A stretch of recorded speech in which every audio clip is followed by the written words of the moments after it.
এই কেক এক আপু অর্ডার দিয়েছিল।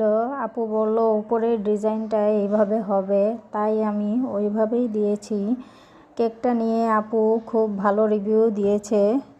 তার আগে একটু বলি, যারা গাজীপুর জেলায় আছেন তারা কেকগুলো নিতে পারেন।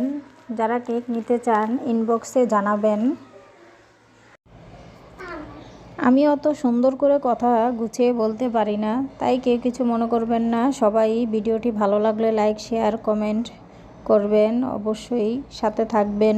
আল্লাহ হাফেজ।